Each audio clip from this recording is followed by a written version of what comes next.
The smoke told the story before anyone spoke a word. January 1877, Bitterroot Valley, Montana Territory. Stand at the edge of the tree line on any given morning that month and look down at the homesteads scattered across the valley floor. And what you would see was not the clean white smoke of dry wood burning hot. What you would see was black, heavy, sluggish columns of dark smoke crawling up from stone chimneys, spreading flat against the sky the color of old pewter, staining the snow beneath with a ring of gray ash that grew wider every day. That smoke meant wet wood, wood that burned cold and incomplete, coating chimney walls with a thick black resin that crept higher every week. 3 families in the valley would lose sections of their roofs before February ended. One family would lose everything: walls, roof, belongings, the better part of a decade's work, to a chimney fire that started at 2 in the morning when the wind shifted and a spark found purchase in creosote buildup 3 inches thick. The temperature held at 43 below zero for 28 consecutive days. But there was one chimney in the Bitterroot that winter producing something different. A thin, pale column of smoke, almost white, rising clean and straight from the stone hearth of a cabin on the valley's western edge. The kind of smoke that meant dry wood catching fast, burning hot, giving up almost everything it had to heat rather than squandering it in incomplete combustion. The kind of smoke that meant a family staying warm. Inside that cabin, every morning without exception, a woman named Maren Lindqvist would pull back a braided wool rug from beneath the kitchen table, grip an iron ring set flush into the floorboards, and lift a trap door that most visitors to that cabin never knew existed. Below was warmth, below was dry, below was the reason her family was still alive. The man who had told her she was foolish to build it was named Cormac Sheehy. He had homesteaded in the Bitterroot since 1868, had survived 8 Montana winters, had built his own cabin with his own hands, and had buried his first wife in the winter of 1873 after pneumonia took her in 3 weeks flat. When Cormac Sheehy said a thing would fail in this valley, men listened. His words carried the weight of hard experience and harder loss. He had told Maren Lindqvist to her face that her underground wood storage chamber was a foolish notion that would either collapse her cabin or flood before November. That January morning, Cormac Sheehy rode 4 miles through 40 below cold to see the underground chamber for himself. He stood at the bottom of the ladder for a long time, lantern raised, looking at the neat rows of split lodgepole pines stacked floor to ceiling in the dry clay chamber beneath the Lindqvist kitchen. Dry wood, completely dry, not a crystal of ice, not a trace of moisture. The temperature in the chamber hovered at 52 degrees, warm enough to work without gloves, cool enough that the wood held every bit of the dryness it had earned through a summer of careful seasoning. He was quiet for a long time. Then he said 4 words. "Well, I'll be damned." Maren stood at the top of the ladder looking down at him. She had been awake since before dawn. Her hands were rough from 6 months of work that this man had once called unnecessary. She considered letting the silence stretch. Then she said, "Probably, but not for the firewood." Sheehy laughed. It was the kind of laugh that only comes from a man who has been genuinely surprised, which for Cormac Sheehy was not a frequent occurrence. And in that moment, 8 months of doubt and digging and defending and proving collapsed into something quiet and permanent. But we are getting ahead of ourselves. This story begins 6 months earlier. It begins in April with a horse that spooked and a bone that broke, and a woman who looked at the frozen ground of a Montana spring and made a decision that the valley would not stop talking about for the next 40 years. Maren Lindqvist was 30 years old in the spring of 1876, though she moved through the world with the deliberate economy of someone who had lived considerably more. She was not a large woman. She was not, in the conventional understanding of the word, a powerful one. What she was, and what anyone who spent more than 10 minutes in her company would eventually recognize, was precise. Every movement had a destination.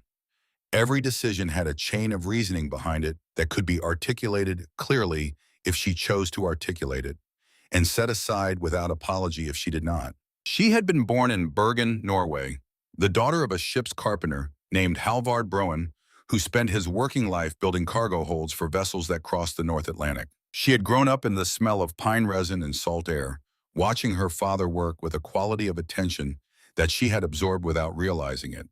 The habit of looking at a material and understanding not just what it was, but what it wanted to do, what its nature inclined it toward, how to work with that nature rather than against it.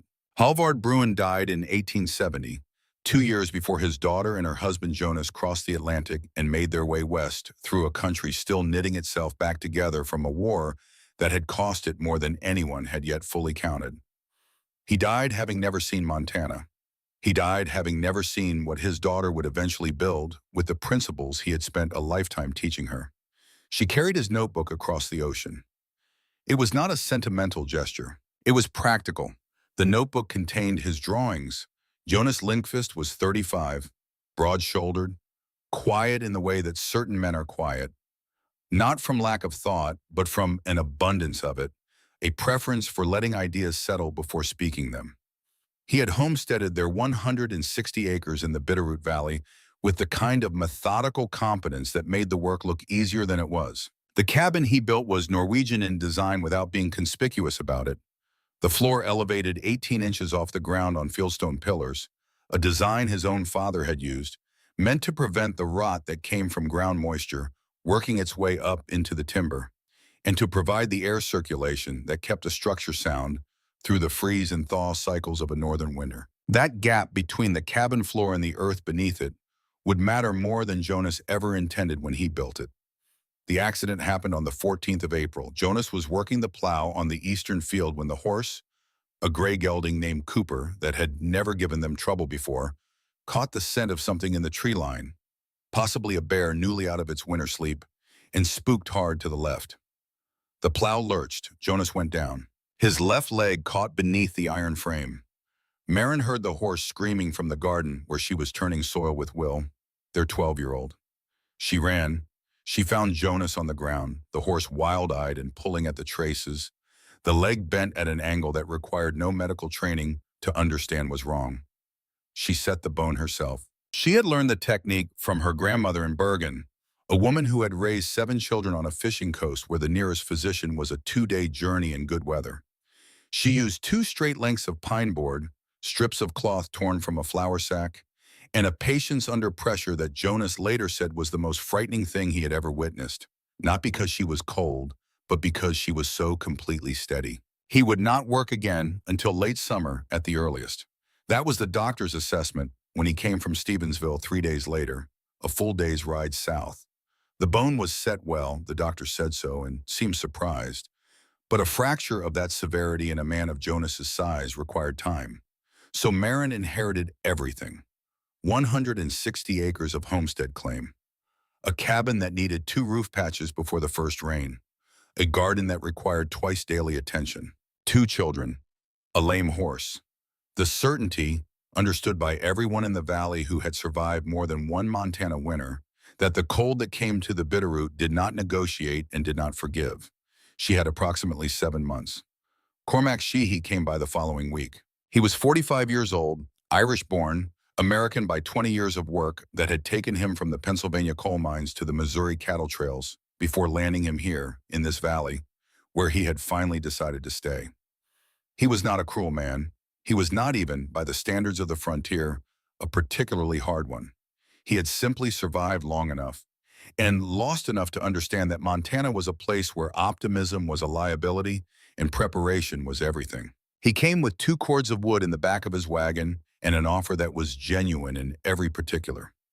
Maren met him at the gate. She was polite. She was warm in the particular way that she was warm with everyone. Present, direct, not unkind, and she said no. Sheehy looked at her for a moment. Then he looked at the cabin where Jonas was visible through the window, leg propped on a stool. Then he looked back at her. "I've got the wood already cut and hauled," he said. "No trouble to leave it here." "I know," Maren said. "I thank you for it." But no, she did not explain further. She did not owe him an explanation, and some part of her understood that offering one would itself be a kind of concession, the beginning of a negotiation she did not want to enter. Sheehy nodded slowly, the way a man nods when he is filing something away to think about later.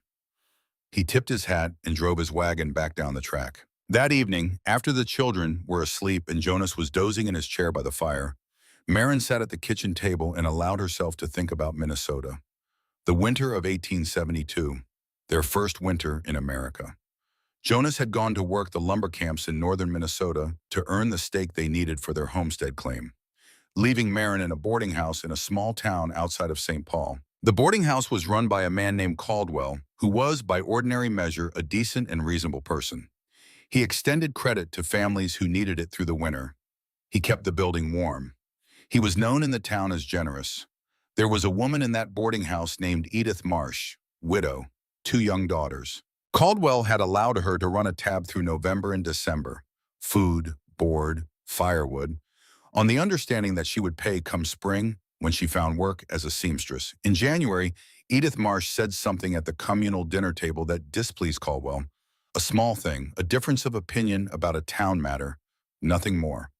Caldwell did not shout. He did not threaten. He simply said, in front of everyone at that table, that he would need her account settled by the end of the week. She did not have it. She had nowhere to get it. It was January in Minnesota. Edith Marsh and her daughters left the boarding house on a Thursday morning with their belongings in 2 bags. Maren watched them go from the upstairs window. The temperature outside was 11 degrees below zero. The youngest daughter was 6 years old. Charity is a debt, Maren had understood sitting at that table, watching Caldwell eat his dinner with perfect equanimity. It is a debt with invisible terms and no fixed due date, payable on demand, without notice, in a currency that is decided by the creditor and not the debtor. She had never forgotten it. So when Cormac Sheehy came with his 2 cords of wood and his genuine goodwill, she said no. Not because she doubted his goodwill, not because she believed he was the kind of man who would one day demand repayment in some form she did not want to give. She said no because the kind of man he was today could not guarantee the kind of man he would be in February, and because even if he remained exactly who he was, she would spend the rest of the winter knowing that her children's warmth depended on someone else's continued generosity. That was a weight she was not willing to carry. The idea came 3 days later, on a Tuesday morning, when she went under the cabin to retrieve a laying hen that had found its way through a gap in the skirting boards and refused to come out. She took a coal oil lantern and went in through the gap on the north side, moving in a half crouch through the 18-inch space between the floor joists above and the earth below. The hen was in the far corner, settled and uncooperative, and by the time Maren got to her, she had been under the cabin for nearly 10 minutes. She noticed several things. She noticed that despite 2 days of solid spring rain, the earth beneath the cabin was dry. Not damp. Dry. The overhanging eaves and the natural slope of the land carried water away before it reached the foundation perimeter, and the fieldstone pillars that supported the floor joists were seated on clay that showed not a trace of moisture. She noticed that the temperature under the cabin was markedly different from the temperature outside. The earth held a steadiness that the air above could not. It was neither warm nor cold in the way that air is warm or cold. It was simply constant. She noticed that the space, while shallow, was larger than she had ever considered. Roughly the footprint of the main room, perhaps 20 feet by 16, with the fieldstone pillars rising at regular intervals like columns in some buried cathedral that no one had ever thought to inhabit. She retrieved the hen. She stood outside in the April light for a moment, the hen tucked under her arm, looking at nothing in particular. Then she went inside and told Jonas what she was thinking. He listened without interrupting, which was his habit. When she finished, he was quiet for a moment. Then he asked 2 questions. First, how deep? And second, what do you do with the dirt? Both questions were practical. Neither of them was, are you sure, or is this wise, or don't you think you should wait for help? This was, in Maren's understanding, one of the foundational reasons she had married him. She answered both questions. 6 feet wide, 12 feet long, 5 feet deep, directly beneath the main room, accessible through a trap door cut into the kitchen floor. The dirt would build up the drainage swale on the downslope side of the cabin, improving the runoff they already had. Jonas nodded. He reached for the piece of charcoal he kept on the windowsill and began sketching on the back of a flour sack, working out the load distribution across the existing pillar bases, calculating what additional reinforcement each one would need to safely bear the load transfer from the excavated earth. His leg was propped on a stool. His concentration was absolute. This is your father's problem, he said after a while, tapping a spot on the sketch. The load across this pillar drops significantly when you remove the soil support around it. You'll need to widen the base by at least 18 inches. maybe 2 feet. I was going to use field stone from the creek bed, Marin said. Good stone for it, Jonas said. Use the flat ones. Stack them wide, not high. That night, after Jonas was asleep, Marin went to the cedar chest at the foot of their bed and lifted out the oilskin parcel that had traveled with her, from Bergen to Liverpool, from Liverpool to New York, from New York west across a continent. Inside was her father's notebook. Halvard Broen had spent 30 years building cargo holds for ships that crossed the North Atlantic, where conditions were among the most unforgiving on Earth for stored goods. He had solved the problem that every ship's carpenter eventually faces. How do you keep a closed space dry when you are surrounded by water? When temperature differentials cause condensation on every surface? When the very air inside a sealed hold wants to deposit its moisture on anything it touches? His answer, developed over decades of refinement, was movement. Not sealing, not insulation, movement. Air that circulated continuously, entering from one point and exiting from another, carrying moisture away with it before it could settle. The key was differential pressure, creating conditions where outside air was naturally drawn through the space, not forced by mechanical means, but pulled by the simple physics of pressure and temperature. His drawings showed the shaft angles, the placement of inlets and outlets relative to prevailing winds, the precise relationship between chamber volume and shaft diameter that allowed the convection to work without assistance. Marin sat at the kitchen table with the notebook open, her father's neat technical hand covering page after page, with measurements and diagrams and marginal notes in Norwegian. She had read these pages dozens of times. She had never before thought to apply them to anything but a ship. She turned a page and found a diagram she had always considered the most elegant of his drawings, a cross-section of a cargo hold showing the airflow pattern as a gentle, continuous loop, entering cool, rising as it warmed slightly against the hull, exiting from the high point of the opposite side, drawing fresh air in behind it. Her father had written one word beneath it: simpled, simple. She turned the notebook around and looked at it upside down. Then she turned it sideways. Then she set it flat on the table and looked at it straight. A cargo hold in the North Atlantic, a storage chamber in the Montana earth. Different materials, different scale, different everything except the fundamental problem, which was exactly the same. How do you keep a closed space dry when moisture wants to be there? She sat for a long time in the quiet of the sleeping cabin, listening to the creak and the wind in the lodgepoles. Then she went to bed. She broke ground the third week of May. The morning she started, she brought Will out to the north side of the cabin and showed him what she was planning. She drew the dimensions in the dirt with a stick. She explained the ventilation shafts, the trap door, the drainage slope. Will was 12 and serious in the way that oldest children of working homesteads tend to be serious, not somber but attentive, accustomed to the idea that his understanding of a task was directly related to how useful he could be. He looked at her drawing for a moment. Then he said, "How many buckets a day?" She had calculated it. The total excavation was roughly 360 cubic feet. At the average weight of clay-dense Montana soil, that was somewhere between 9 and 10 tons of material to be moved. At 40 pounds per bucket, a load that Will could manage comfortably, it was 500 to 550 trips up a ladder. "A lot," she said, "but not all at once." He nodded. "When do we start?" She handed him the first bucket. The work was unlike anything she had done before, though she had done a great deal of hard work in her 30 years. The space forced her into postures that her body was not designed to maintain. Half crouching, half kneeling, turning her shoulders to fit between the pillar bases, working in the shifting circle of lantern light that created more shadows than it eliminated. The short-handled spade was the right tool for the space, but was brutal on her back and shoulders. The clay, once she got past the first foot of topsoil, was dense and cold and came away in chunks that had to be broken apart before they would fit in the bucket. She worked in 2-hour shifts. She emerged each time into sunlight that felt genuinely surprising, as though part of her had begun to believe the dark underground was the real world and the light above was the exception. She drank water. She checked on Jonas, who was improving slowly and could now move from his chair to the window on his own. She ate something, then she went back down. On the 4th day, she reinforced the first pillar. She had brought creek stone from the lower field, flat, dense limestone that split into reliable planes. She worked it around the existing base in a widening circle, using a clay and gravel mortar she mixed herself, building the new base up to 2 feet in diameter and 3 courses high before she was satisfied. She moved to the next pillar and did the same. Jonas inspected her work from the trapdoor opening. The trapdoor was not yet built, but she had cut the floor opening already, the rough square of removed floorboards giving him a view straight down into the excavation. He studied the pillar bases for a long time.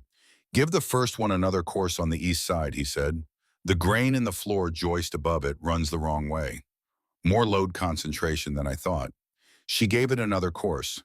Lily, 8 years old, her father's daughter in her preference for stillness and observation, had taken to sitting at the edge of the floor opening in the mornings with a book in her lap.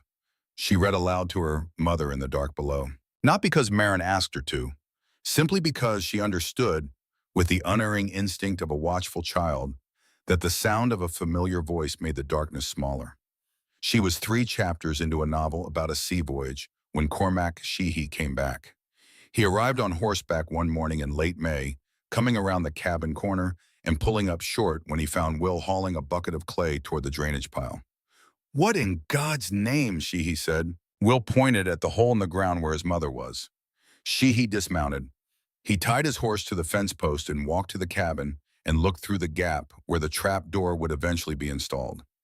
8 feet below, Marin was working by lantern light, the sound of her spade steady and methodical in the clay. She heard his boots on the floor above and looked up.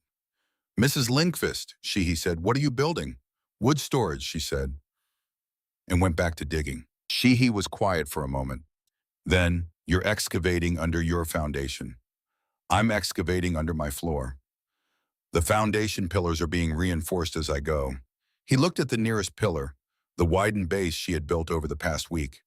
He was not an engineer, but he had built enough structures to understand what he was looking at. He studied it for a moment. "That space will flood," he said. "First heavy rain you get, water will find that excavation." "The land slopes away on 3 sides," Marin said, "and I'm lining the upslope wall with packed clay."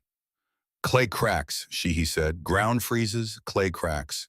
She had thought about this. She said, "Then I repack it in the spring." He shifted his weight, the way a man does when he is marshaling further arguments. "You're talking about 3-4 months of labor for firewood storage that could be accomplished with a shed." "A shed needs lumber I don't have money to buy," Marin said. "A shed needs a foundation to keep it off the ground. And even with both, it's above ground and subject to everything the weather brings." "The weather also brings frost heave," Sheehy said. "You dig out that much soil beneath a structure, and you change the drainage pattern around the whole foundation. Come spring melt, you might find you've built yourself a very expensive problem." He wasn't wrong to raise it. She had thought about frost heave at length, lying awake in the blue cold of spring nights, running through failure modes with the methodical patience her father had modeled. Her answer was in the drainage swale, the excavated soil built up in a long berm on the downslope side that would redirect meltwater away from the foundation perimeter before it could saturate the soil around the pillar bases. It was not a perfect solution. It was a good enough solution, which in Montana territory in 1876 was the only kind available. She explained this to Sheehy. He listened. He did not interrupt. When she finished, he looked at the pillar base again for a long moment. He said, "I'll ride by come fall to see what's still standing." It was not a threat. It was not mockery. It was the statement of a man who had watched enough frontier experiments fail to have earned a reserved judgment, and who was willing to wait for the evidence before rendering it. He rode out through the gate without looking back. Marin watched him go from the floor of the excavation, standing 8 feet below the level of the surrounding earth, lantern in hand, the clay walls rising smooth and close around her. She had 46 buckets of dirt to move before the day was out. She picked up her spade. But before she did, she reached into the pocket of her work apron and took out her father's notebook. She had started carrying it with her into the excavation. Not to reference it, she had memorized the relevant pages years ago. She carried it because Halvard Broen had built 23 cargo holds in 30 years, and every one of them had stayed dry in the North Atlantic. And when Cormac Sheehy rode away with his doubts and his experience and his winters behind him, she wanted something in her hand that was older and more certain than any of it. She put the notebook back in her pocket. She picked up the spade. She drove it into the Montana clay. And the work continued. The clay changed at 2 feet down. Marin felt it before she understood it. A shift in the resistance against her spade, a density that was different in character from the loose topsoil above. She drove the blade in, and it stopped short, a hard, flat report traveling up the handle into her palms. She crouched and held the lantern close to the wall. What she saw was remarkable. The clay below the topsoil layer was the color of old brick, dense and cold, and almost entirely without moisture. It had been compressed by 10,000 years of freeze and thaw cycles into something that held its shape. When cut the way good stone holds its shape. Clean edges, no crumbling, no slumping. She pressed her thumb into the wall, and it left a print but did not collapse around it. She sat back on her heels in the narrow space and considered what this meant. This was the material she had hoped for, but had not dared to count on finding. Clay of this density was self-supporting. It would not require the expensive timber shoring that looser soil demanded. It would not slump during freeze cycles if the drainage was properly managed. It sealed against moisture infiltration better than anything she could have purchased or constructed, because it had been doing exactly that for longer than anyone could calculate. The excavation that had been a calculated risk became, in that moment, something closer to a solved problem. She still had to dig it. She still had to build it. But the fundamental material question, will the walls hold, had answered itself in the most direct way possible. She hauled herself up the ladder and found Willows at his tally board. "It's good clay," she told him. "Dense. We won't need to shore the walls." Will looked at the board and then at her. He was 12, and he had learned that summer that his mother's understatements usually meant something significant had gone right. He nodded and picked up the next empty bucket. The rhythm of the work became its own kind of life across those weeks of June and July. Up before dawn, feed the chickens, start the fire, make breakfast for Will and Lily while Jonas moved carefully from his bed to his chair by the window, the leg improving but still requiring the crutch he'd cut from a lodgepole branch. Check the garden. The beans were coming in well, the potatoes looking strong. Then to the excavation. She had built a proper ladder by the second week of June. 12 rungs of pine set into side rails she'd split herself, lashed with rawhide at each joint. It held her weight easily and held the weight of a full bucket besides. She descended it each morning with the lantern hung from her belt and the short spade over her shoulder. And the world above, the sky, the valley, the opinions of neighbors, contracted to something manageable. Down there, it was just the work and the clay and the sound of her own breathing.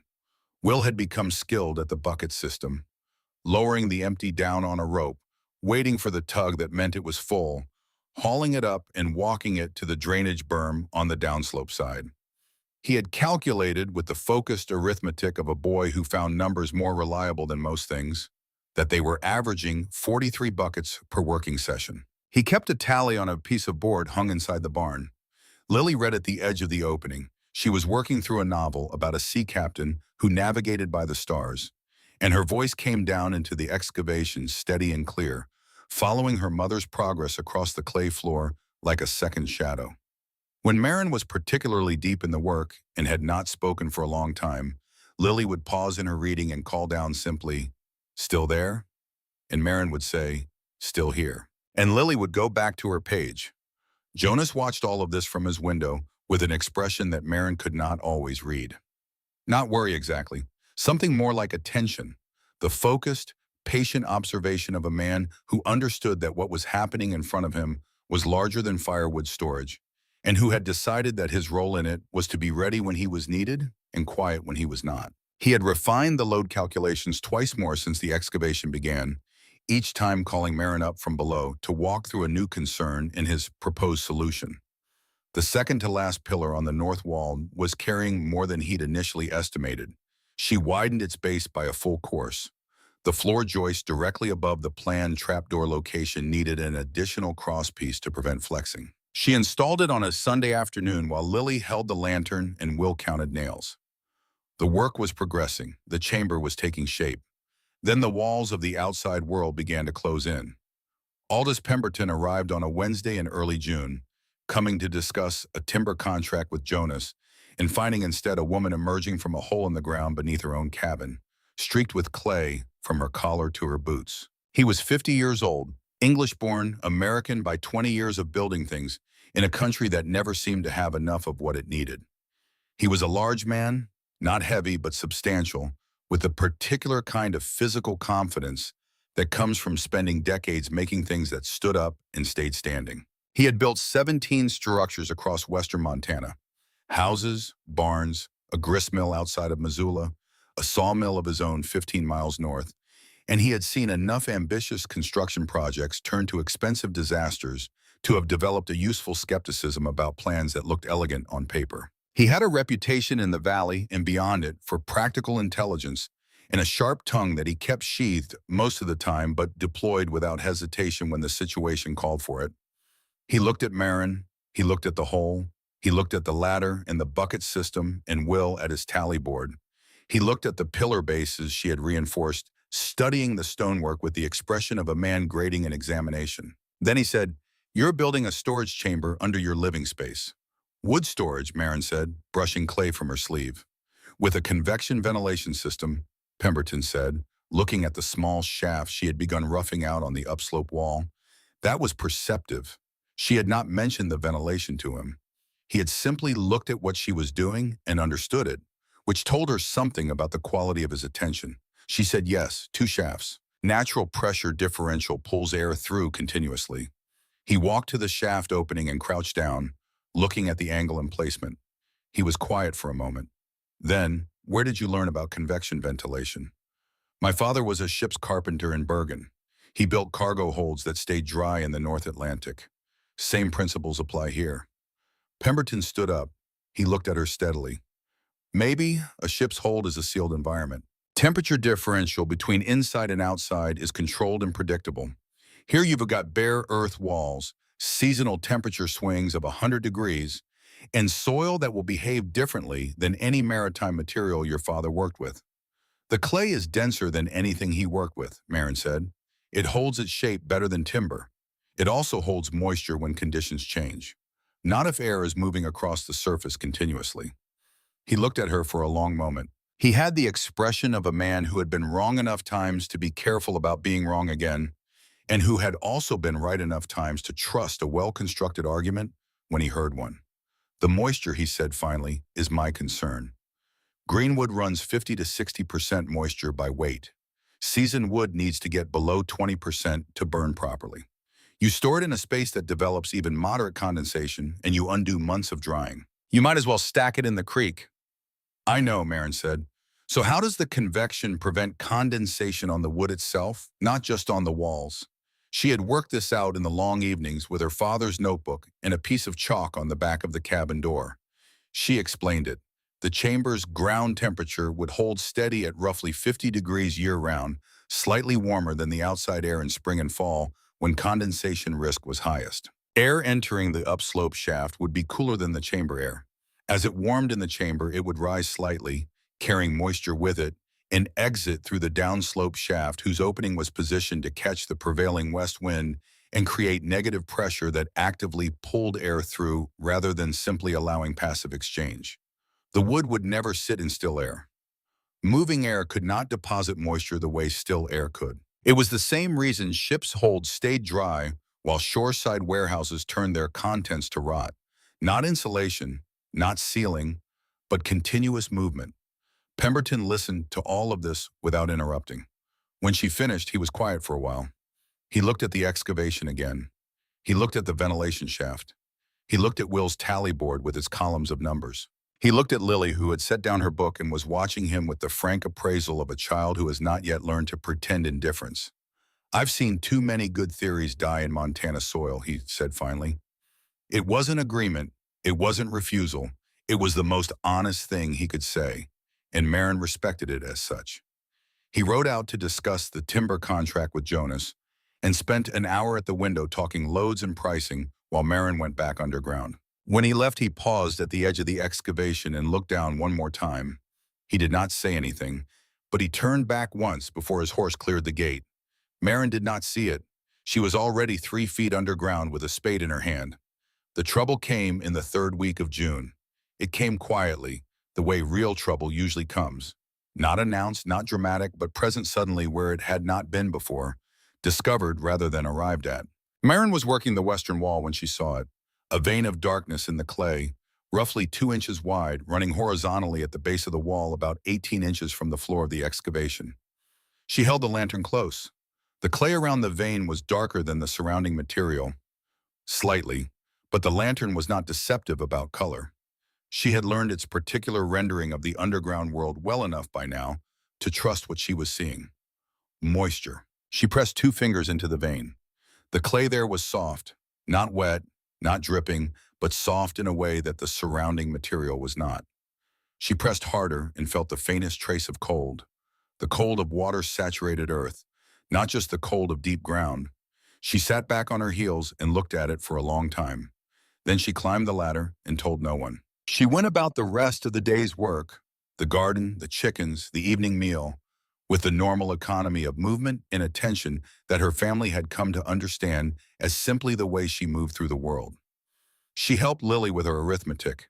She listened to Will's account of a hawk that had been watching the chicken yard all afternoon with territorial intent. She sat with Jonas after supper while he read aloud from the almanac, an evening habit they had maintained since their first year together.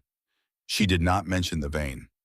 That night she lay awake and ran through every possibility in the systematic way her father had taught her, which was to begin not with solutions, but with a clear description of what was actually happening. Not what you feared was happening, not the worst case.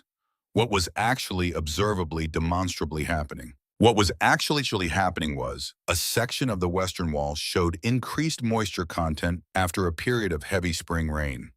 What that could mean, a seasonal water table fluctuation that would resolve as the soil dried. A small subsurface drainage channel redirected by the excavation itself. A capillary effect in the clay that would stabilize once the disturbed soil settled. Or, the thing she did not want it to mean, a genuine subsurface water seam that would worsen in spring melt and render the chamber unusable for exactly the reason Cormac Sheehy had predicted. She needed more information. She needed time. The next morning, she went into the excavation before breakfast and did nothing except observe. She marked the edges of the dark vein with 2 small stones. She measured its width with a piece of string. She noted the exact position in a small notebook she had started keeping for the project. Then she climbed back up and made breakfast. The second day, she did the same. The vein had not changed. Same width, same darkness, same faint cold at the fingertips. Third day, the rain had stopped the previous afternoon. The Montana sky had gone back to its usual late June clarity, sharp-edged clouds moving fast from the northwest. Marin went underground before Will was awake, before the chickens needed feeding, in the particular blue-gray light of early morning. The vein was lighter, not dry, but lighter. The clay around it had begun to return to the uniform brick color of the undisturbed material. The softness was still there but diminished, the way a bruise diminishes, present but receding. She stayed underground for 2 hours, not digging, just sitting with the lantern and watching the wall and thinking with the steady, unhurried patience of a woman who understood that the quality of a decision was directly proportional to the quality of the attention brought to it. What she concluded, the vein was a small fissure in the clay, not a seam, not a channel, but a crack that allowed surface water to percolate down during heavy rain and then drain away as conditions dried. The clay itself was not saturated. It was reacting to an external event, not expressing a permanent condition. Solution? Pack the fissure with fresh clay mixed with fine gravel, which would seal it against future infiltration while remaining flexible enough to handle frost movement. Slope the excavation floor 2 degrees toward the downslope shaft, so any future water intrusion would drain away from the wood storage area before it could accumulate. It was not a dramatic solution. It was not particularly elegant, but it was correct, and she knew it was correct because she had watched the wall for 3 days before reaching for a fix. She packed the fissure that afternoon. She resloped the floor over the following 2 days, a painstaking process of removing and redistributing clay that added hours to a schedule already stretched thin. Jonas noticed the 3 quiet days. He said nothing. He waited. This was, in the architecture of their marriage, one of the things she trusted most about him. His understanding that her silence was not absence but process, and that the process was hers to conduct.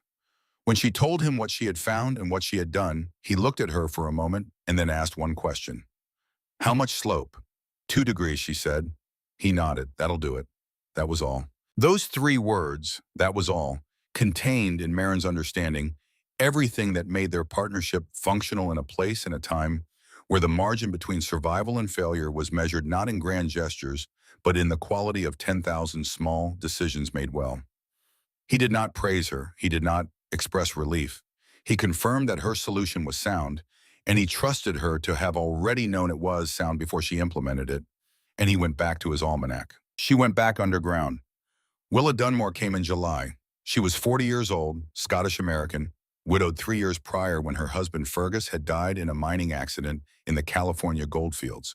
Not violently, but slowly, over 6 months of a lung condition caused by mercury exposure that the mine operators had assured him was temporary and manageable until it was neither. She had come to Montana from California with the particular resolve of a woman who had watched someone she loved die from a risk that everyone around him had normalized, and who had decided that she would spend the rest of her life applying a rigorous skepticism to anything that was described as probably fine. She had remarried quietly in 1875, a carpenter named Douglas Dunmore who was steady and capable, and whose principal virtue in Willa's assessment was that he said what he meant and meant what he said. They were building their own homestead on the valley's western edge, 2 miles from the Lindqvists, and Willa had heard about the underground chamber from Douglas, who had heard about it from someone who had spoken with Cormac Sheehy. She was not unkind, she was not contrary. She was honest in a way that Marin found genuinely refreshing after weeks of managing the more layered skepticism of men who dressed their doubts in technical language. Willa sat at the kitchen table and drank coffee and looked at the trapdoor opening. The door itself was now installed, triple-layered pine with wool batting between the layers, sealed at the edges with strips cut from a worn saddle Marin had bought for 50 cents at the trading post. The whole thing weighed 37 pounds and sealed tight enough to require real effort to open against the pressure differential. I'm not questioning your ability, Willa said. I want to say that plainly before I say the rest of it. All right, Marin said. I'm questioning the wisdom of undermining your shelter for dry firewood when you could build an external shed for a fraction of this effort. Marin had heard this argument before. She had heard it from Sheehy and in a different form from Pemberton. But Willa was asking it without technical scaffolding, which meant it required a different kind of answer. An external shed needs lumber I don't have money to buy, Marin said. It needs a foundation to keep it off the ground. And even with both, it's exposed to every temperature swing and weather event this valley produces. Underground holds steady at 50 degrees year-round. Willa looked at the trap door. She was quiet for a moment. Then she said, "That's not the whole answer." "No," Marin said, "it isn't." She had not said the whole answer to anyone. Not to Jonas, not to Sheehy, not to Pemberton. But Willa Dunmore was looking at her with the steady attention of a woman who had sat at a bedside for 6 months and learned to hear the thing behind the thing, and Marin found that she did not want to offer her anything less than the truth. "This isn't just about firewood," Marin said. "It's about proving I can hold this claim without depending on anyone's goodwill that might change come February." Willa was quiet. "I watched a woman get put out in January in Minnesota because she ran out of ways to be grateful enough," Marin said. "I decided that night that I would never be in that position. Whatever I need, I build it myself. Whatever I need to know, I learn it myself. When this winter comes, I want to open that door and know that what's below it is there because of my own hands and nobody else's." Willa looked at her for a long moment. "I understand that," she said. She drank her coffee. Then, "Promise me you'll be careful. I've seen enough widows in this valley." "I'm not planning on becoming one," Marin said. "No one ever does," Willa said. "That's the part that keeps me up at night." She left shortly after, and Marin thought about that last sentence for the rest of the afternoon. Not with fear, with respect for the woman who had said it, who had earned the right to say it, and who had said it without cruelty, as a simple statement of observed truth from a life that had given her ample evidence. She went back underground. By August, the excavation was complete. The chamber measured 12 feet long, 6 feet wide, and 5 feet 2 inches at its deepest point. Slightly more than she had planned, the clay having come away cleanly enough in the final courses that she had pressed the advantage. The floor was smooth and sloped 2 degrees toward the downslope shaft. The walls were dry and clean, the brick-colored clay showing no sign of the moisture scare that had cost her 3 days in June. The fieldstone pillars rose from their widened bases at even intervals, each one inspected and approved by Jonas from the trapdoor opening. Each one now seated on a base that distributed its load across a circle 2 feet in diameter. The ventilation system was simpler in execution than it had been in theory. On the upslope side, she had dug a shaft 18 inches in diameter and 4 feet deep, angling it so the opening sat beneath the cabin's eave line, protected from rain and direct wind. On the downslope side, a matching shaft extended beyond the drip line, its opening positioned so the prevailing west wind would create negative pressure and actively draw air through the chamber, rather than allowing only passive exchange. Both shafts were lined with river rocks to prevent collapse and fitted with wooden grills to discourage vermin.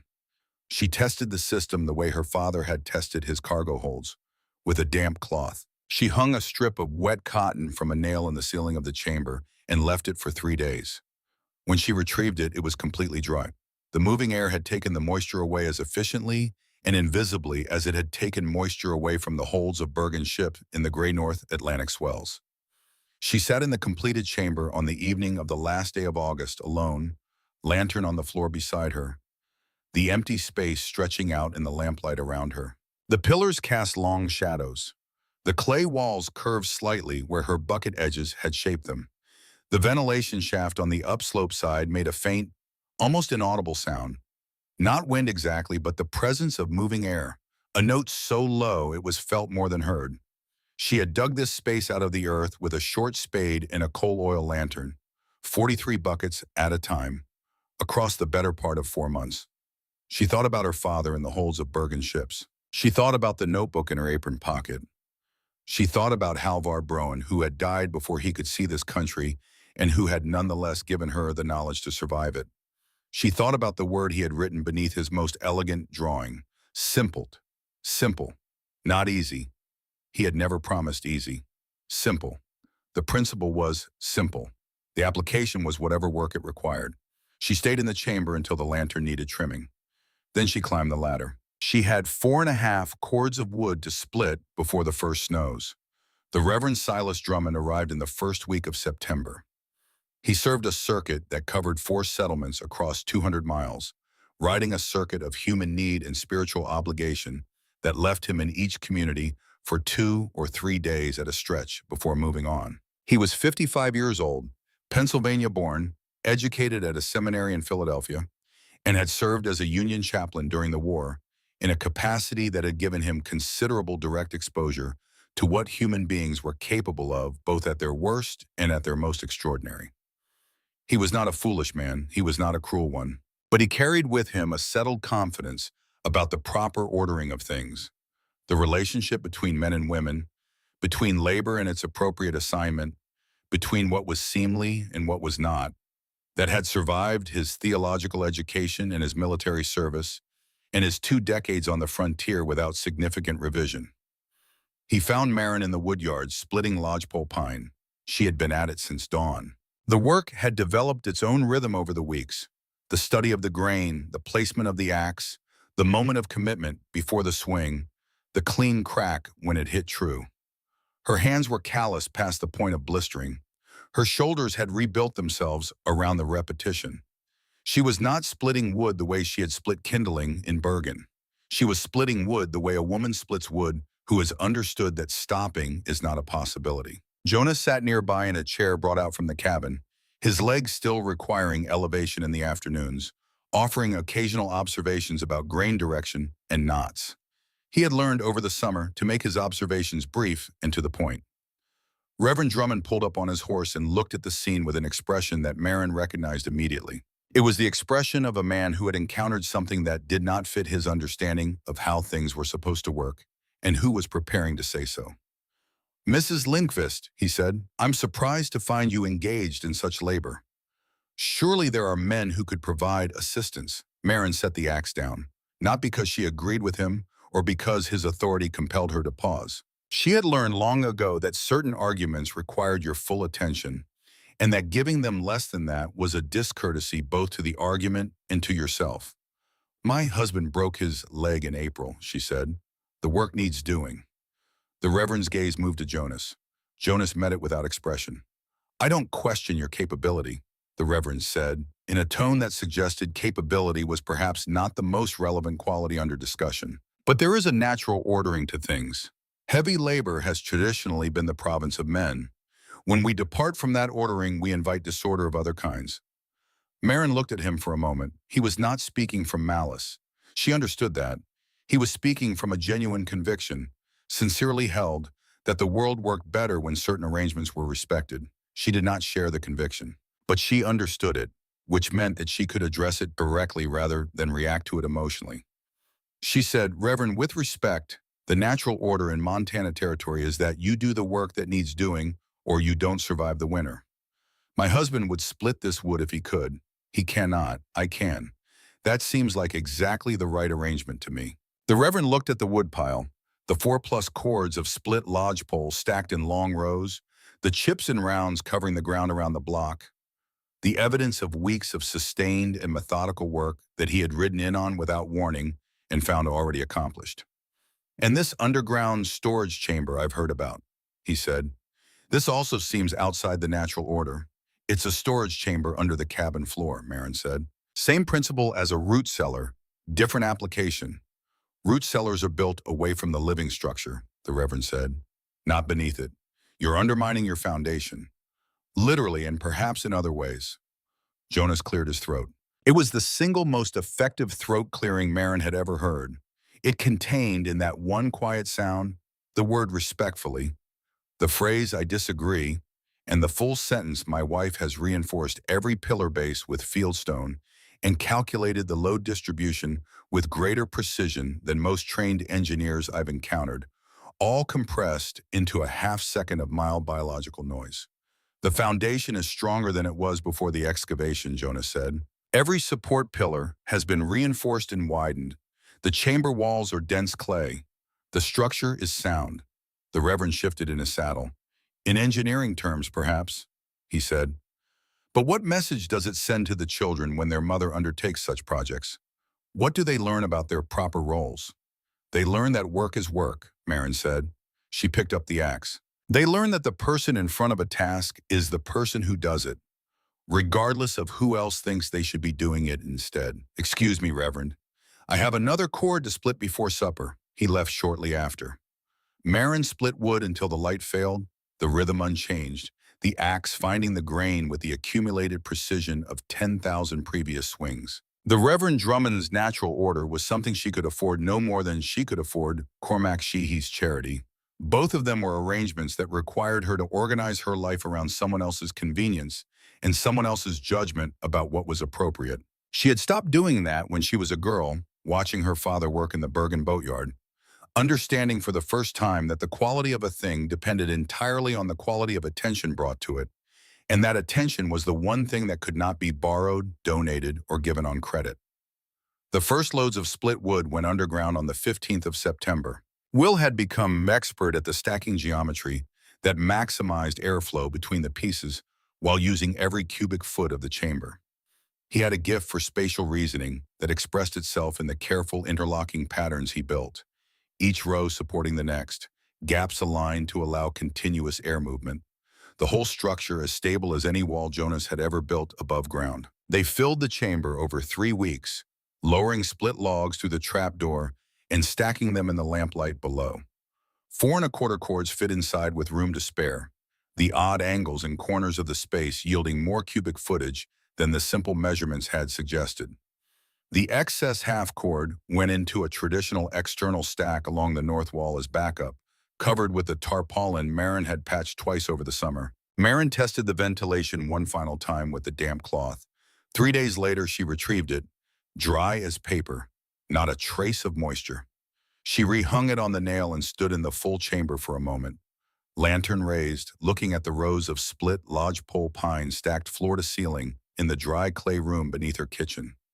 The chamber smelled of dry wood and clay and the faint mineral coolness of deep earth. It smelled like something that was going to work. Then October came.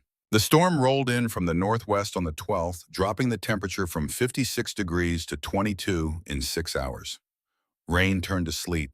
Sleet turned to heavy, wet snow. By the time it stopped, 14 inches had fallen, and the Bitterroot Valley was locked in the first hard grip of what everyone would later remember as the coldest winter in living memory. Every external woodpile in the valley was frozen solid by morning.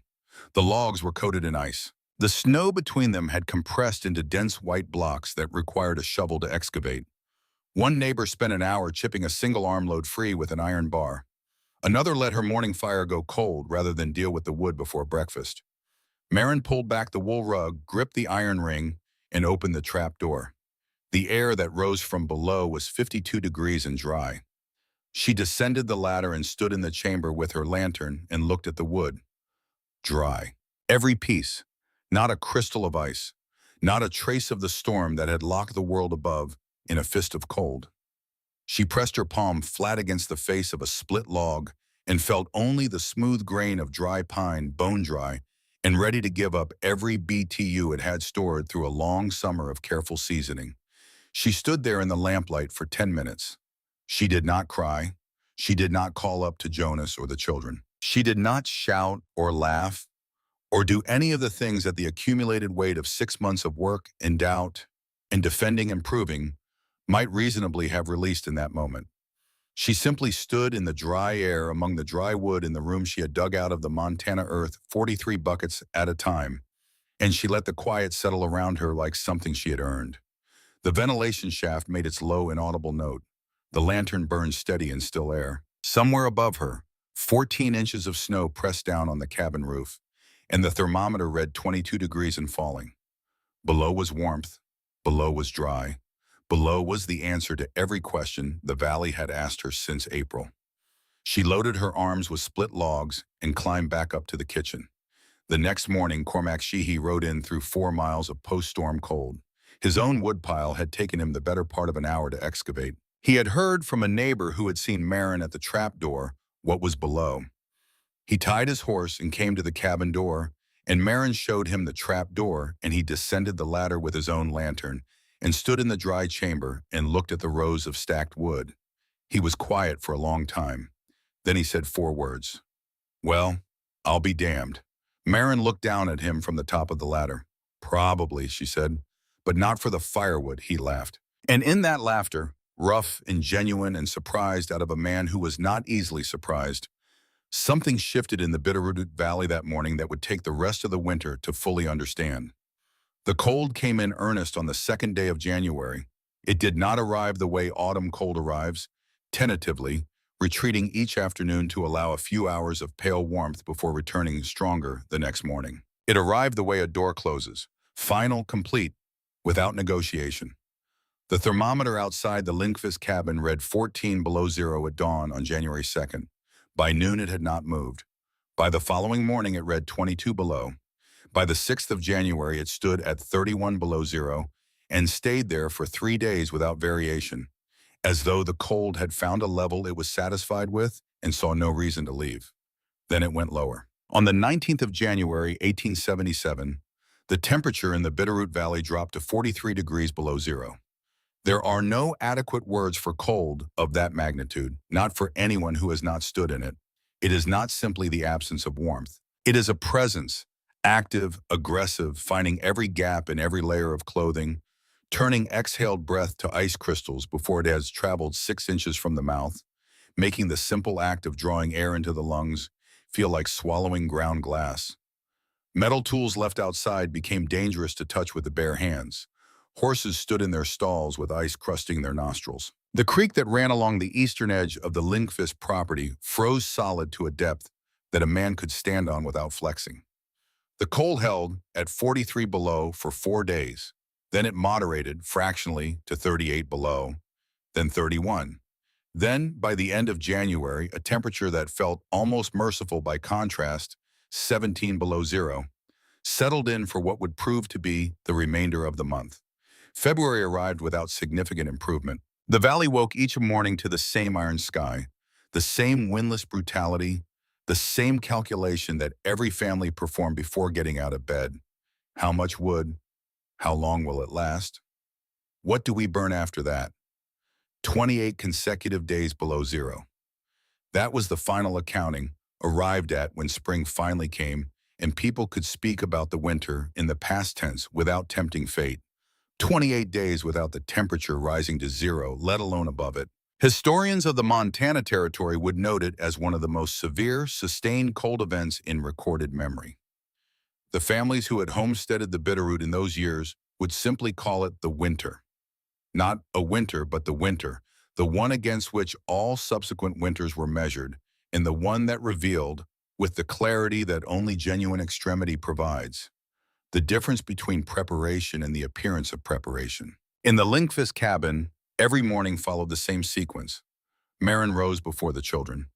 She dressed in the dark, moving quietly to avoid waking Lily, who slept with the particular absolute stillness of a child who had learned that warmth was something you conserved even in sleep.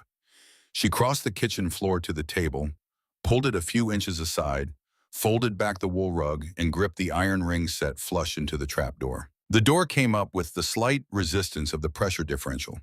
A half-second of effort, then the seal releasing, the hinges turning, the familiar exhalation of 52-degree air rising from below, like a greeting that never varied regardless of what was happening above. She descended the ladder.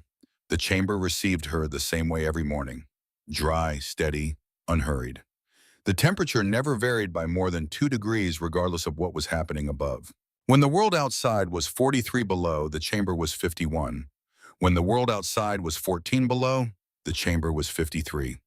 The ground held its thermal mass against everything the Montana winter deployed against it, indifferent to extremity, maintaining the constancy that 10,000 feet of overlying earth had spent millennia establishing. She selected the day's wood by feel and by sight, the straight-grained pieces that would split cleanly into kindling, the denser rounds that would hold a fire through the long, cold hours of late afternoon when the stove needed banking rather than stoking. She loaded her arms and climbed back to the kitchen. The fire caught in minutes. Dry lodgepole pine from the Bitterroot Hills, seasoned through a summer on the stump, and a fall in a 52-degree chamber with continuous air circulation, gave up its energy cleanly and completely. The flame was clear yellow, not the sluggish orange of wet wood fighting its own moisture. The smoke that rose from the chimney was pale and thin, almost white against the gray sky. The smoke of complete combustion rather than the thick columns that rose from the other chimneys visible across the valley floor. By the time Will and Lily came to the kitchen, the cabin was warm, not merely survivable. Warm. The kind of warmth that allowed Lily to sit at the kitchen table in her everyday dress without a shawl, that allowed Jonas to work on his calculations and correspondence without his fingers stiffening, that allowed the family to exist as a family rather than as 4 individuals focused entirely on the management of cold. Frost did not form on the inside walls. This was the detail that Jonas mentioned to Maren one evening in the second week of January, almost as an observation rather than a compliment, the matter-of-fact noting of an engineer who appreciated a system performing at or above specification. In cabins where wet wood burned cold, interior frost was common. It crept down from the ceiling corners. It clouded the window glass. It left a fine white rime on blankets and coats hung near the walls. It was a symptom and a cause simultaneously. Cold surfaces attracting moisture, moisture freezing, ice insulating against further heat transfer. The cabin growing colder in a self-reinforcing cycle that the inhabitants could not easily break. No frost on the inside walls of the Lindqvist cabin. Jonas said it simply, looking up from his papers. Maren looked at the walls, clean, dry, the hewn logs showing their natural color. She nodded and went back to what she was doing. But she carried the observation with her for the rest of the evening, turning it over quietly the way she turned over all important things, understanding that what Jonas had noted was not simply an engineering detail. It was evidence, measurable, visible, daily evidence that the system she had built worked exactly as the notebook had predicted it would work, in conditions her father had never imagined when he drew the diagrams in a Bergen boatyard 40 years before. The chimney fire started in the 3rd week of January. The first was at the Henderson place, 4 miles north.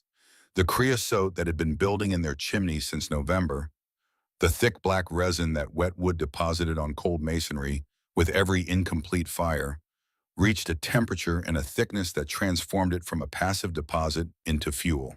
It burned with an intensity that ordinary firewood could not match, a fire inside the chimney rather than inside the stove, roaring up through the stone column with enough heat to crack the mortar and send burning fragments onto the shake roof. The Hendersons saved most of the structure. They lost the north section of their roof and everything stored in the loft above the main room. In 30 below cold, with the roof open to the sky, the cabin was uninhabitable until repairs could be made.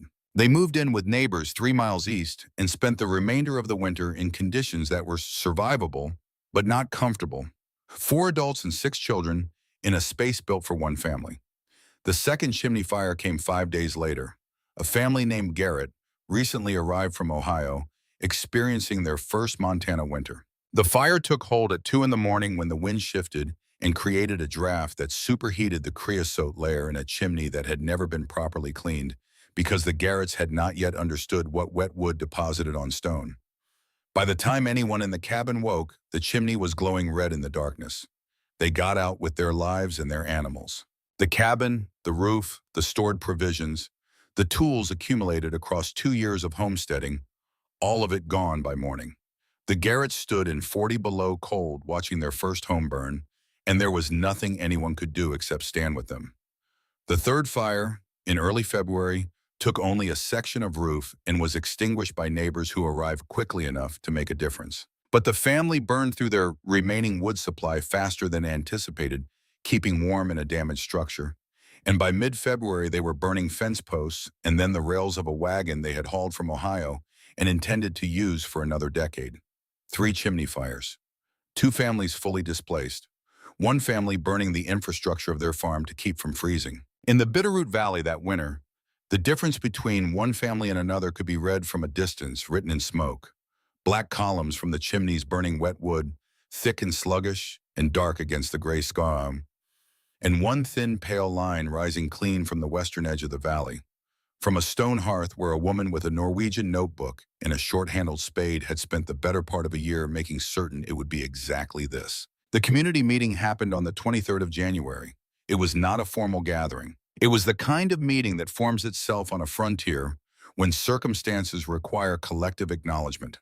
Families converging at the Sheehy Place, the largest cabin in the immediate area, drawn by the shared understanding that what had happened to the Garretts could happen to any of them, and that something needed to be said about it, and perhaps something needed to be learned from it before the next winter arrived. Cormac Sheehy hosted it, which meant he ran it, which meant that when the conversation turned, as it inevitably did, to the question of the firewood situation in the valley and what might be done differently, everyone in the room looked to him for his assessment. He had the kind of authority that accrues not through assertion, but through demonstrated competence over time.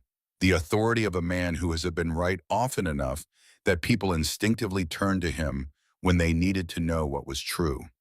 He had built his own cabin, broken his own land, survived more winters in this valley than almost anyone present. When he spoke about Montana, people listened the way they listened to the land itself, not because they had to, but because experience in that place and that time was a currency that could not be counterfeited. He sat in his chair by the fire and looked at the families gathered in his cabin and thought about the Lindqvist chamber. He had stood in it in October, 3 months ago, holding his lantern among the dry, stacked wood and saying 4 words he had not planned to say. He had spent the intervening months watching his own woodpile require an hour of ice clearing each morning before he could start a fire, while the thin, pale smoke from the western edge of the valley rose clean and steady in the early dark. He had been doing a private accounting that he had not shared with anyone, and the balance of that accounting was not comfortable. Someone asked him directly, "Cormac, what do you make of this situation? What should we have done differently?" He was quiet for a moment. The room waited. He said, "The Lindqvist woman's underground storage is the reason her family is burning dry wood right now. I told her it was foolish when she started building it. I told her the ground would flood, the clay would crack, the chamber would rot her wood before November. I was wrong on every count." The room was very quiet. He said, "I've been working this valley longer than most anyone here. I know this land as well as I know my own hands. And she built something under her cabin floor that none of us thought to build, using principles that none of us thought to apply. And it is working exactly as she said it would work in conditions that none of us have seen the like of in our time here. He picked up his coffee cup and drank from it. He said, "Come spring, any family here with suitable clay on their property would do well to speak with her about how it's built. I intend to be first in line." The room absorbed this. Cormac Sheehy had looked down through a rough floor opening at a woman digging in the dark and predicted failure. He had ridden away with 8 winters of experience and the certainty of a man who had seen enough to know. And now he sat in his own cabin in the coldest winter in memory and told everyone who would listen that he had been wrong, precisely and specifically wrong, and that the woman he had been wrong about deserved to be sought out and listened to.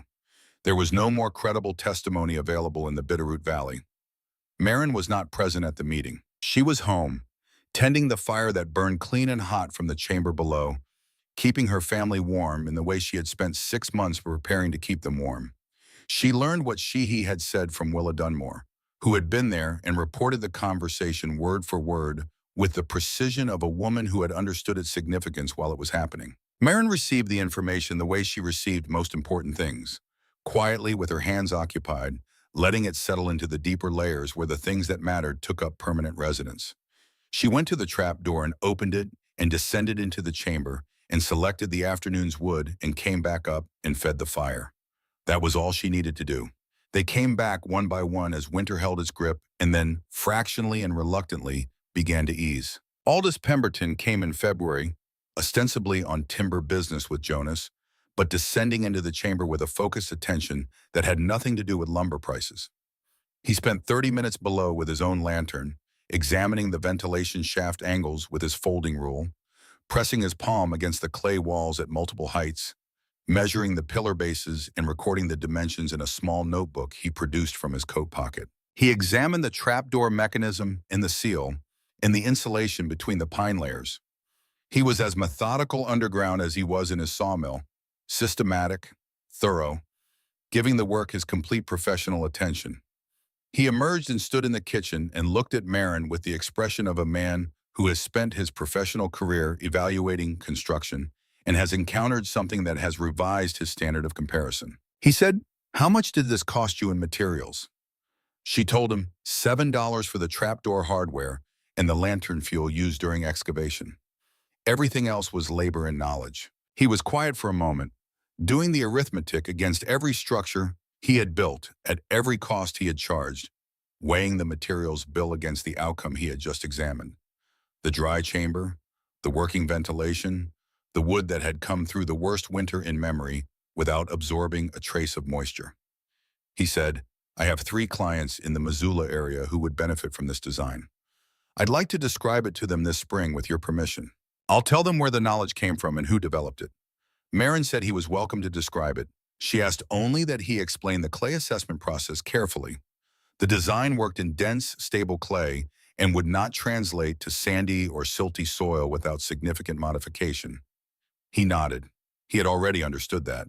He asked 3 more technical questions and received 3 precise answers and left satisfied in the way that competent builders are satisfied when they encounter competent work. Not simply impressed, but informed. He settled his outstanding timber account with Jonas the following week, adding 15% to the agreed price. He offered no verbal explanation for the addition. Jonas did not ask for one. Between people of a certain kind, in a certain time and place, the arithmetic expressed what words would have made awkward. Willa Dunmore came in March, carrying a loaf of bread still warm from her oven, and the particular quality of presence that belongs to someone who has been thinking carefully about what they want to say. She sat at the kitchen table and looked at the trap door under its wool rug for a moment before she spoke. "I owe you an apology," she said. "You don't," Marin said. "I questioned whether this was worth the effort," Willa said. "I told you to be careful in a way that it suggested I thought you were being reckless, and I don't think that anymore." She paused. "I watched Douglas cough every morning from the smoke of wet wood burning cold. I thought about what you told me in July, about proving you could hold this claim on your own terms. I think I understand it better now than I did then." They sat together for the better part of an hour, drinking coffee while Lily worked at her arithmetic at the far end of the table, and the fire burned steady and clean in the hearth. They talked about the winter and what it had cost people and what the spring would require and the ordinary 10,000 things that connected neighbors in an isolated valley where the margin between getting through and not getting through was narrower than anyone liked to think about. Before she left, Willa asked if Marin would be willing to walk her through the construction principles when the ground thawed. "I want to build one for our place," she said. "Not because I need someone else to design it for me, because I want to understand it properly before I touch a spade." Marin said she would be glad to. Willa nodded, then said one more thing. She said, "Douglas has a good friend in Drummond Flats who lost his entire woodpile to a chimney fire in February. His family spent 3 weeks burning pine branches just to stay alive. When I told him about your chamber, he sat quietly for a long time, and then he said he wished his wife had thought of it." She paused. "I told him the wife was the one who did think of it. He didn't know what to do with that." Marin smiled. She said, "He'll figure it out."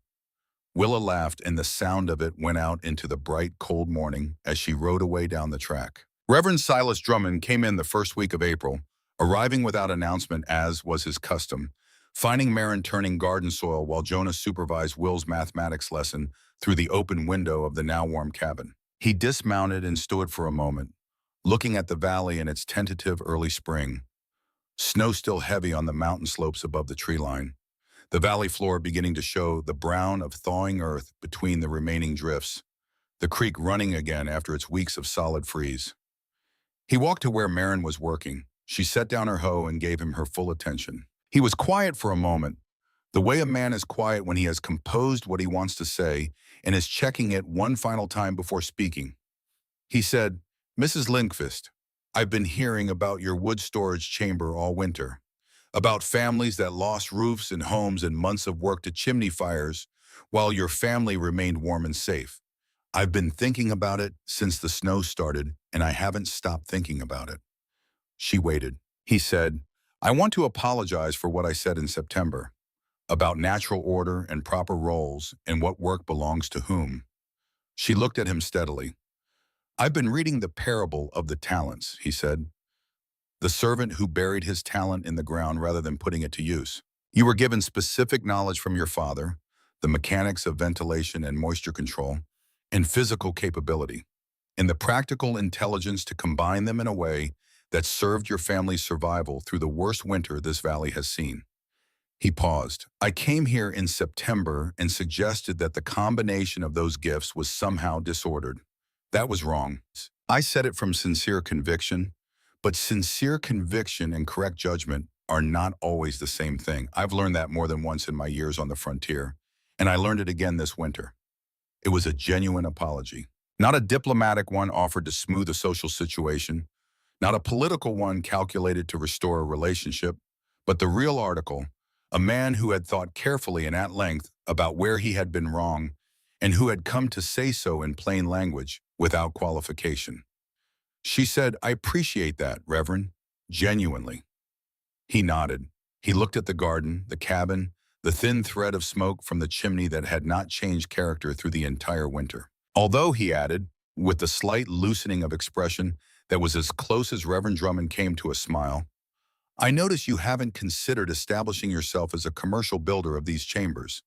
The valley, several valleys from what I've heard, would benefit considerably from your expertise."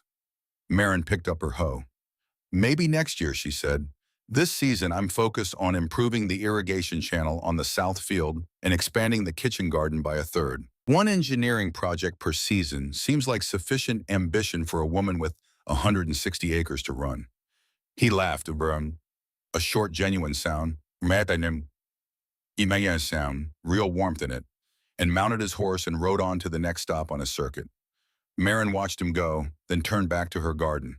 The soil was cold and dense and beginning to yield to the first warmth of April. It smelled of everything that had been held in suspension through the long freeze. The mineral richness of clay, the organic complexity of root systems beginning to stir, the particular aliveness of ground that had survived another Montana winter and was preparing to be productive again. She drove the hoe into the earth and turned the first row. The design spread this way practical knowledge always spreads on a frontier, person to person, modified, and adapted at each transfer, accumulating small improvements from each new set of hands and each new set of local conditions, traveling through the informal networks of commerce and neighborliness that connected people across distances that would seem impassable to anyone who had not learned to navigate them. Aldous Pemberton described the chamber principles to 3 contractors in the Missoula area that spring. 2 of them built versions for clients that summer.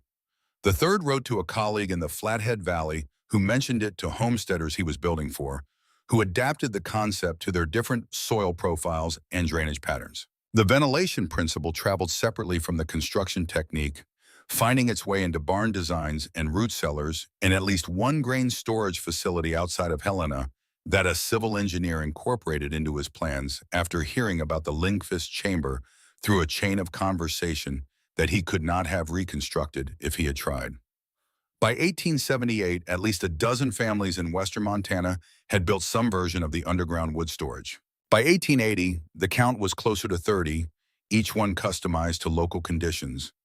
Different clay compositions, different drainage slopes, different prevailing wind directions that required adjustments to shaft placement and angle, but all operating on the same fundamental principle that Halvard Broen had refined over 30 years in Bergen and his daughter had translated into Montana earth in the summer of 1876. The design worked wherever the soil was suitable, dense clay, stable and self-supporting, with consistent drainage away from the structure.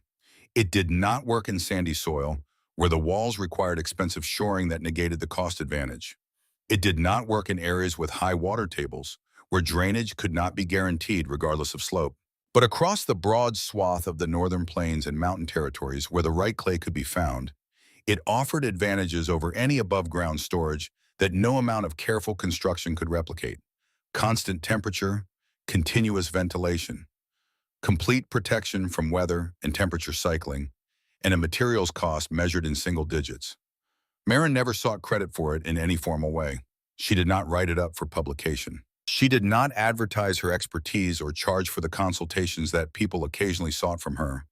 She answered questions when asked and described the construction sequence to anyone who wanted to hear it and otherwise directed her attention to the 100 other things that 160 acres of Montana homestead required of the people responsible for it. Jonas recovered fully through the summer of 1877, returning to heavy work by August and to complete working capacity by the following spring. He and Marin proved up their homestead claim in 1881, receiving title to their 160 acres after the 5 years of continuous improvement that the Homestead Act required. The land was by then a genuinely productive property, an established kitchen garden that fed the family through 9 months of the year, a reliable hay crop that supported a small herd of cattle, a cabin expanded twice since the original construction and showing no signs of the structural problems that Cormac Sheehy had predicted when he looked down through a rough floor opening in May of 1876 at a woman digging in the dark. In the summer of 1923, a young historian from the University of Montana named Gideon Marsh came to Stevensville as part of a project documenting the first-generation homesteading experience in the Bitterroot Valley. He was 28, methodical in his approach, and genuinely interested in the practical details of frontier life rather than its mythology. He had heard about the underground wood storage chamber from 3 separate sources before he found Marin Lindqvist's name and address in the County Historical Society's records. He wrote to her. She wrote back within the week. 1 paragraph, precise and direct, in a hand that showed its age without showing hesitation. She said she was willing to speak with him on a Thursday morning if that suited his schedule, and that he should come before noon because she had garden work in the afternoons that she preferred not to interrupt. He came on a Thursday. She was 77 years old, and she sat on the porch of a cabin that was not the original structure.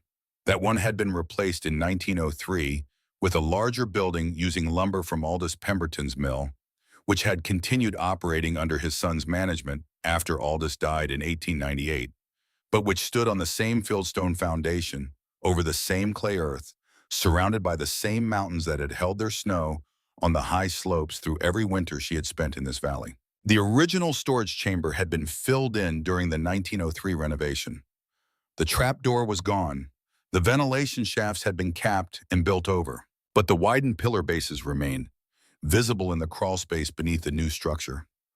Circles of carefully stacked limestone, 2 feet in diameter, each one a piece of work built by a 30-year-old woman with a short-handled spade and the determination to spend the better part of a summer underground rather than spend a single winter dependent on someone else's continued goodwill. Gideon Marsh sat across from her on the porch with his notebook open and asked her about the winter of 1876 to 1877. She answered his questions with the same quality of attention she had brought to everything across her life, present, precise, without embellishment and without false modesty. She described the accident, the excavation, the ventilation system, the four skeptics and what each of them had raised and how she had addressed each concern. She described the clay and the fieldstone and the bucket system and the notebook her father had left her. She described the October storm and the morning she opened the trapdoor and found everything below exactly as she had planned it to be. She described the winter that followed and what it cost the valley and what it did not cost her family. She answered his technical questions accurately and his contextual questions thoughtfully. And when he asked about her children, she set down her coffee cup and looked at the valley for a moment. Will is an engineer, she said, works on railroad construction up north, has done for 20 years. He would tell you that his approach to problems, the habit of describing exactly what is happening before reaching for a solution, is something he learned watching me stand in a half-dug chamber for 3 days looking at a damp wall. She paused. Lily teaches school here in Stevensville, has done for 34 years now, which means she's taught most of the children in this valley and a fair number of their parents. She kept Jonas's almanacs and my project notebook in the school library. She reads from them occasionally when the curriculum touches on practical science or the history of the territory.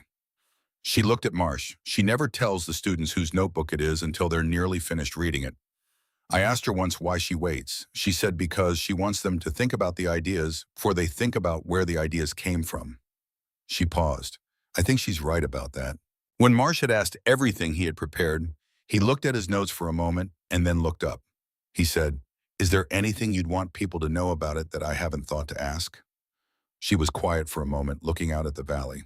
The Bitterroot was in its summer fullness, the hayfields green and heavy, the creek visible as a dark line of willows along the eastern boundary, the mountains at the valley's edge holding their snow at the high elevations, while the lower slopes had gone to the deep green of midsummer lodgepole. It was a valley that had tested her in ways that she could not have anticipated when she and Jonas first looked at it from horseback and decided it was where they would build their lives. She said it wasn't anything special. He waited. She said it was just paying attention to what the land was telling me. The ground keeps a constant temperature. The cabin had empty space beneath it. The clay held its shape without shoring. These were things that were already true before I arrived. I didn't invent them. I just looked at them long enough to understand what they were offering. She was quiet for a moment. And being stubborn enough to dig when everyone thought I was crazy, she said. That part mattered too. Marsh wrote both sentences down exactly as she had spoken them, pressing a little harder with his pencil, the way writers do when they know they have something worth keeping. He would quote them in his published account 2 years later, and they would be reproduced in 3 subsequent histories of Montana homesteading, and they would eventually appear on an interpretive panel at a historical site in the Bitterroot Valley, slightly edited for space, the essential meaning preserved. He asked one final question. He asked what she would tell someone today, sitting in 1923 with the frontier long closed and the homestead era a matter of historical record, who was facing a problem without an obvious solution, with people around them raising reasonable doubts. She looked at the valley for a while before she answered. She said, "The doubts are usually honest. The people who told me the ground would flood, the clay would crack, the walls would fail, they weren't wrong to raise those concerns. They had seen enough things fail to be careful about what they believed would work. I didn't succeed by dismissing them. I succeeded by taking each concern seriously and addressing it with careful work rather than confident arguments. He said the ground would flood, so I built drainage that prevented it. Pemberton said the moisture would rot the wood, so I built ventilation that carried moisture away. Each doubt that came at me honestly was a problem I needed to solve, and solving it made the final thing better than it would have been if no one had questioned it." She picked up her coffee cup. She said, The frontier taught me that the difference between surviving and not surviving often comes down to whether you are willing to work with what you have instead of waiting for conditions that might never arrive. I had clay soil and an elevated floor and a dead father's notebook and a husband who trusted me completely. That was what I had. It was enough. It was more than enough. She drank her coffee. Marsh wrote for another minute, filling the last lines of the page in his notebook. Then he closed it and thanked her, and she nodded, and they sat for a moment in the easy quiet of the summer morning. Then he put on his hat and walked back to his automobile and drove back towards Stevensville, on the road that had once been a horse track, and before that a game trail, and before that nothing at all, just the grass of the valley floor under the enormous Montana sky. Marin watched the car until it was out of sight. Then she picked up her hoe and walked back to the garden. The summer light was falling at a long angle across the hayfields, the way it falls in late morning in Montana when the sky is clear, turning everything it touched to a particular shade of gold that exists nowhere else and at no other time of day. The mountains held their snow. The creek moved through its willows. The valley lay in its summer stillness, warm and green and completely indifferent to the winter that would come again in 4 months, as it always came, as it always had. But beneath the floorboards of 30 homes scattered across that valley and the valleys beyond it, in the dense constant dark of the Montana earth, the principle that Halvar Broen had developed in a Bergen boatyard and his daughter had translated into the language of clay and fieldstone was still at work. Moving air, constant temperature, dry wood for a cold morning. Simple, her father had written beneath the drawing. Simpled. The underground chamber that Marin Lindqvist built in the summer of 1876 is long gone. Collapsed or filled in, the ventilation shafts capped, the trapdoor removed when the cabin above it was rebuilt. Archaeological surveys of the site in the 1940s found only the widened pillar bases, those patient circles of stacked limestone, 2 feet in diameter, each one assembled by a 30-year-old woman who understood that the quality of the foundation determined everything that could be placed above it. The surveys noted at least 15 similar configurations at other homestead sites across western Montana, all dating to the late 1870s and early 1880s, all showing the characteristic pillar widening and ventilation shaft placements that indicated the same design, modified for local conditions, but recognizable in its essentials across every site where it appeared. 15 families, at minimum, probably more. All of them warm through winters that the histories describe as severe. All of them burning dry wood when their neighbors burned wet. All of them the beneficiaries of a decision made by a 30-year-old woman who looked at the empty space beneath her floor and asked the question that preceded every useful innovation. What is this already offering, and how do I use it? She had looked at what the land was offering, and she had dug.